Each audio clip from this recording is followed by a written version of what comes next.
Chairman, I want to thank you for your latitude here, because clearly there's something pretty important happening in our city as it relates to libraries. I want to state as clearly as possible that I am the more and more that I think about this, I'm at the position where I cannot support the closing of libraries without understanding why that's happening. And frankly, I don't think that I can't sit here as an elected member of this body and tell you that I understand why that's happening. And so if my sense is, I know that there are people in the community who care about these libraries who couldn't tell you why it's happening.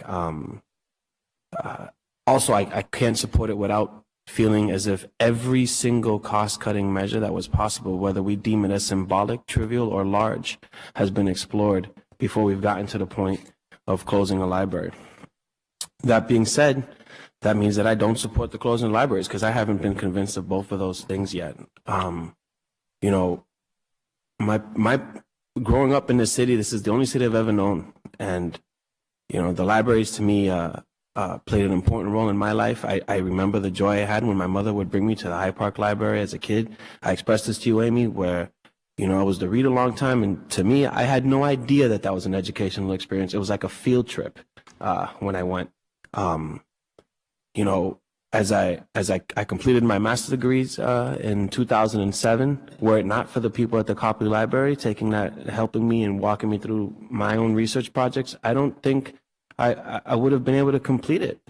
And those were everyday working people.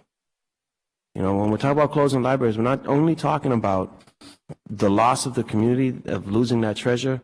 We're also talking about the working men and women who are in those libraries, who gave their life to this city, and they're being told in this short period of time that their livelihood is at stake, and they don't know why.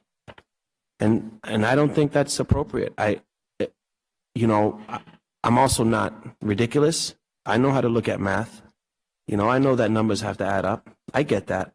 But I want to agree with my colleagues who have stated it earlier in this very hearing that this is not enough time. I don't believe that 2 months is enough time to figure out the answer to these questions. And my ideal situation would be that we would find a way that these questions would be dealt in a longer period of time, in a more transparent, open, with the public, with the workers, with the members, the 300,000 members of your library who take out their library cards, and that they're all a part of this conversation, figuring out, well, what's the best way of delivering services, what's the best way of making this budget balance, what's the best way of raising our funds. And so until we get to that point, I think my position is as clear as I could possibly have made it. I'm excited to go through this process. I want to thank you, Mr. Chairman, for doing this so quickly. I know how difficult the schedules are, and I just want to share with you a story that the chairman gave me about his own district, the Mattapan Library, which is one of our gems. And he said the Mattapan Library is such a hit that the kids are choosing to go there after school as opposed to go someplace else.